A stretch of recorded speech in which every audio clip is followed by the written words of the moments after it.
Benvenuti nei podcast di Intesa San Paolo On Air, un luogo dove vengono condivise idee, voci e soprattutto storie. Buon ascolto.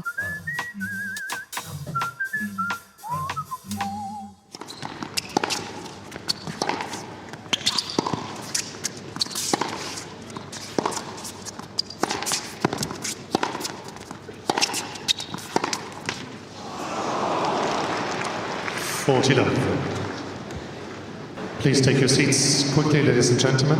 Thank you. Il tennis l'ha inventato il diavolo.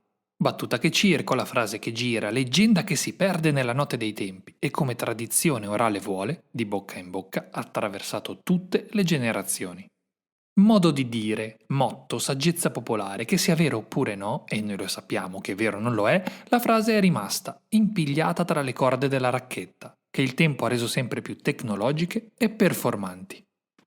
È arrivata persino sulla copertina di libri e nei finali dei racconti, per dare al gioco più bello del mondo un ulteriore alone di mistero, che come la nebbia si infila nello spazio che divide il cervello e il braccio, determinando di volta in volta la gioia e lo sconforto, il trionfo e la caduta. Il tennis è l'unico sport che ti obbliga a giocare contro 5 avversari diversi: il raccattapalle, il giudice di sedia, il pubblico, il campo e te stesso. L'avversario? Beh, quello è l'ultimo dei problemi. Parola di Goran Ivanišević, tennista croato, simbolo del romanticismo narrativo di fine millennio, che nel 2001 divenne l'eroe di tutti, l'eroe di tutte le cenerentole di questo mondo, vincendo Wimbledon, il trofeo più prestigioso in assoluto, partendo con una wild card, l'unico a riuscirci nella storia centenaria del gioco.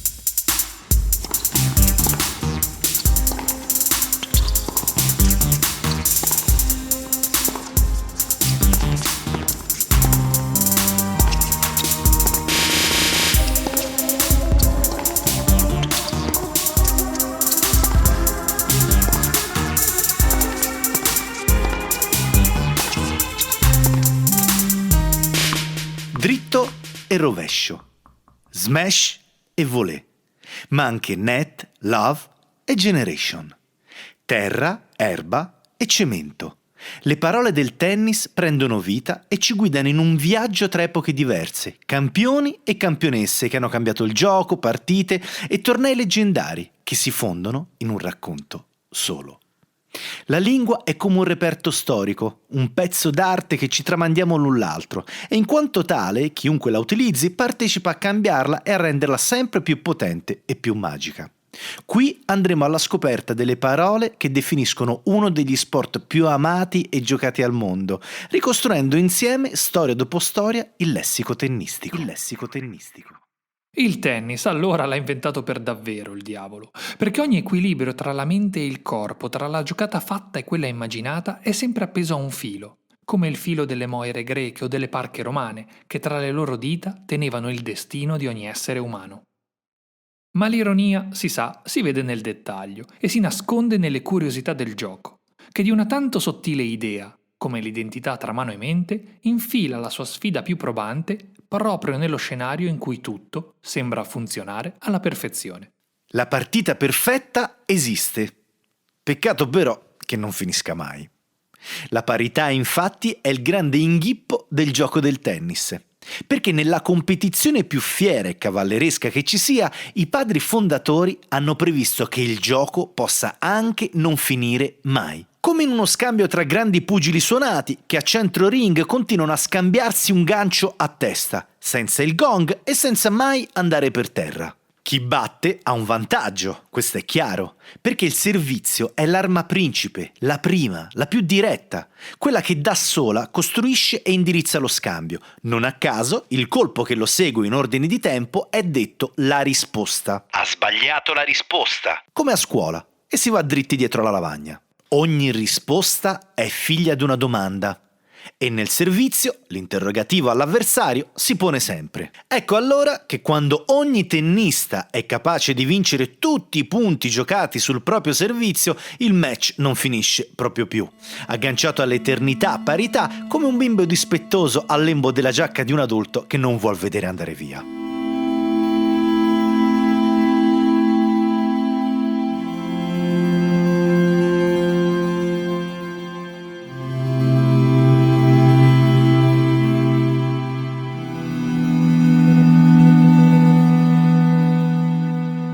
Wimbledon, anno domini 2010. Il giudice di sedia è sceso dal suo trono che, coraggiosamente, non ha mai abbandonato per il corso dell'incontro. Per tutto il corso dell'incontro. Il campo è il numero 18 ed è il numero 18 dall'inizio alla fine del match, nonostante la spettacolarità del suddetto sia stata tale che in più di un commentatore, televisivo e non, ha gridato allo scandalo perché non è stato spostato sul centrale. Tra tutti anche John McEnroe, esteta del bello e irascibile leggenda del tennis, che smessa la racchetta ha raccolto con grazia un bel microfono. Il giudice di sedia, comunque, che risponde al nome di Mohamed Layani, che è nato in Marocco ma è di cittadinanza svedese, arriva fino sotto il tabellone del punteggio, dove lo aspettano, sfiniti, John Isner e Nicolas Mahut, per la classica foto di rito. I tre si posizionano in ordine d'altezza curiosamente precisissimo e cheese, lo scatto per l'eternità. La foto farà il giro del mondo e nel total white del dressing code di Wimbledon a risaltare più di ogni altra cosa è il broncio inconsolabile di Mahut, incastonato tra il sorriso incredulo degli altri due. C'è ben poco da rimproverare a Nicolas, che ha appena perso la partita di tennis più lunga di sempre, con un totale di 11 ore e 5 minuti spalmati su 3 diversi giorni. È il match dei record, il match che resta nella memoria, che nessuno mai dimenticherà, il match che nessuno mai potrà ripetere, perché le regole oggi sono diverse da quelle di allora. I primi 4 set si sono combattuti, manco a dirlo, sul filo del bilancino, dell'equilibrio, con un 6-7 al terzo che diventa 7-6 al quarto e manda tutti al quinto set. È sera ormai, il sole scende, l'oscurità sale e si rimanda l'ultimo atto all'indomani. E l'indomani arriva. La partita si trasforma in un duello rusticano degno di Sergio Leone e dei suoi spaghetti western, con la parità marmorea e inscalfibile che rimane fissa sui tabelloni. Un game tu e uno io, per 7 ore spicci, in un continuo gioco a rincorrere il passetto altrui e a farsi rincorrere il proprio, con il pubblico che di ora in ora si accalca sempre più, perché tutti vogliono essere testimoni di una pagina di storia. Vanno avanti fino al 59 pari, nuovo tramonto e nuova alba, ed ecco il terzo giorno, in cui tutto appare cristallizzato in uno scambio senza fine. 15-11. Game dopo game, lo stile di gioco si fa sempre più asciutto, più crudo. Entrambi hanno tanta voglia di vincere e questo è scontato, ma il nodo della faccenda è che nessuno dei due è pronto ad accettare una sconfitta, non dopo essere andato tanto lontano. Pioggia di ace, record ogni tempo con 216 totali. 113 del solo Isner, che in quella minuscola differenza scava il proprio successo. È 70-68 e titoli di coda. E noi siamo certi che Nicolas Mahut, per un istante, deve proprio aver pensato che quello era un gioco del diavolo. Chissà se era questo che pensava Jimmy Van Halen quando nel 1965 ha inventato il tiebreak. Van Halen senza l'H, ben diverso dai Van Halen con l'H. Rock band che negli anni 70 ha esportato il rock duro e puro partendo dalla propria base in California.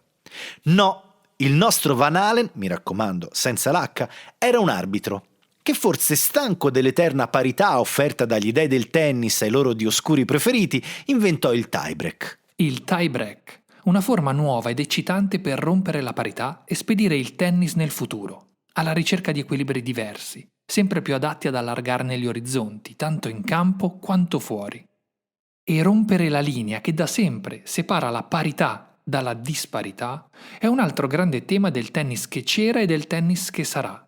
che guarda al domani forte di un profondo desiderio di crescita e di comunità. Il tennis è uno sport costoso, complicato, che a mano che passano gli anni cerca di appiattire le distanze e di offrire palcoscenici importanti anche a chi proviene da ambienti difficili e non per forza danarosi. Basti pensare che tra i tanti paradigmi complessi di racchetta e palline c'è anche il ribaltamento dei ruoli rispetto agli altri sport. Non è la squadra a dar lavoro al giocatore, ma viceversa. È l'individuo, l'atleta, l'aspirante campione o campionessa che si sceglie e paga lo staff. Dall'allenatore al fisioterapista, dal medico al mental coach. Per eccellere serve saper e poter investire. E per mettere in moto il meccanismo serve tanta fatica e fiducia nel futuro. Il tennis di ieri e quello di oggi, però, è ben diverso da quello degli inizi e si porta appresso la convinzione che sostiene a forza di prove che emergere sia possibile a prescindere da tutto, con la forza della volontà e del talento, anche quando l'oroscopo lascerebbe supporre il contrario. Pensiamo a Jimmy Connors, per esempio, cresciuto in Mississippi, nel profondo sud agricolo degli Stati Uniti, per diventare un campione vero, pur partendo da origini semplici, umili, quasi frugali, e potendo contare, per iniziare, soltanto sulla guida tecnica della mamma e della nonna. Oppure Martina Navratilova, nata Martina Subertova nella Repubblica Ceca degli anni 50, esattamente 12 estati prima della terribile primavera di Praga, e che per poter essere se stessa fino in fondo, in piena libertà, dovette richiedere una green card agli Stati Uniti d'America. E non è certo finita qui. C'è anche Novak Djokovic, il tennista che nella storia è rimasto più a lungo al numero 1 del ranking mondiale, con 318 settimane, pur partendo dalla disastrata Belgrado di fine anni 80. Figlio di una coppia mista, composta da un uomo serbo e da una donna croata, in un'epoca in cui il tuo accento nei Balcani poteva significare la differenza tra la vita e la morte, il piccolo Nole si allenava negli stessi luoghi che la NATO bombardava durante la guerra civile serba.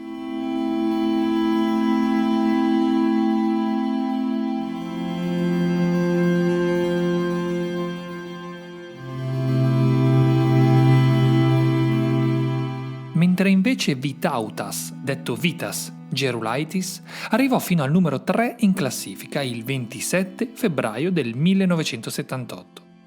Ci arrivò partendo dal basso, dalla periferia della New York degli anni 50, non scintillante come quella di ora, lontano dai grattacieli, tra le cui strade del Lithuanian Lion, figlio di immigrati lituani, si fece le ossa, mantenendo sempre intatto il proprio spirito leonino e l'innata tendenza alla sdrammatizzazione. Morto presto, ad appena 40 anni, si ricorderà di lui, oltre alla sua incredibile scalata, anche la naturale propensione al gioco e alla battuta, come quando, nel 1980, dopo 16 sconfitte di fila contro Jimmy Connors, dopo averlo finalmente battuto, disse ai giornalisti: «Che questa serva da lezione a tutti quanti. Nessuno batte Vitas Gerulaitis 17 volte di fila». Parità, pari nel punteggio, pari nei desideri, pari nel fuoco che brucia dentro e pari nelle opportunità, per un gioco che costruisce un futuro sempre più inclusivo e luminoso. C'è però un ultimo tipo di parità da esplorare insieme.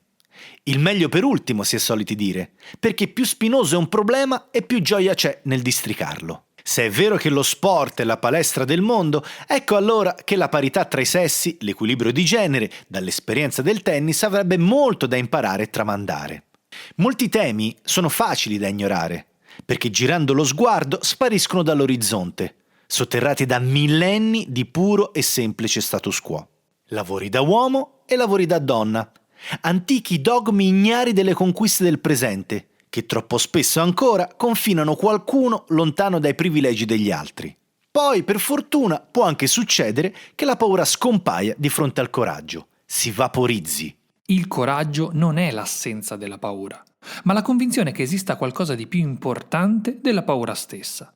E deve essere stato questo pensiero, questo appiglio profondo a dar la forza a 9 donne speciali per ridefinire lo sport che amavano di più.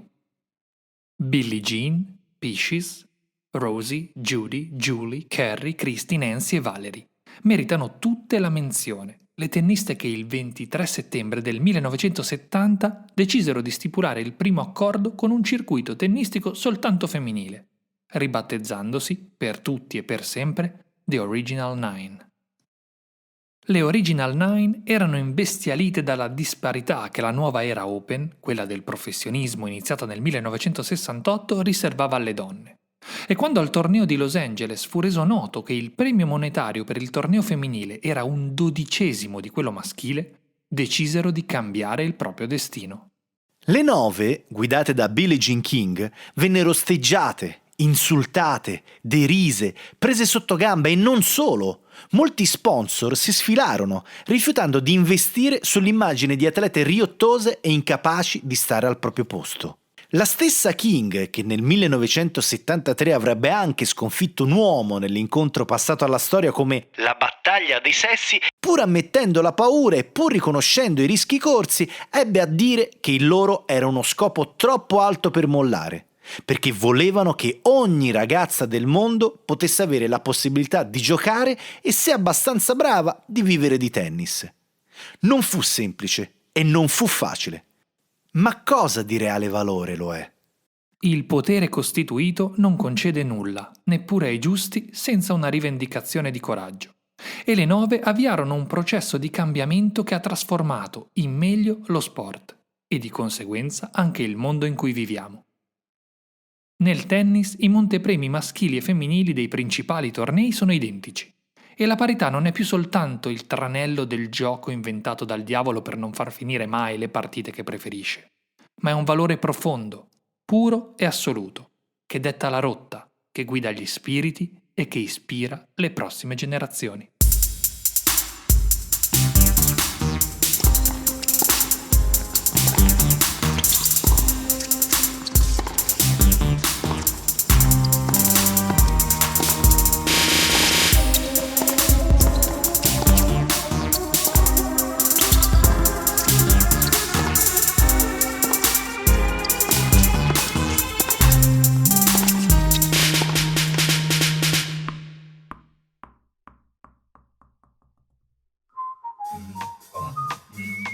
Grazie per aver ascoltato i podcast di Intesa San Paolo On Air.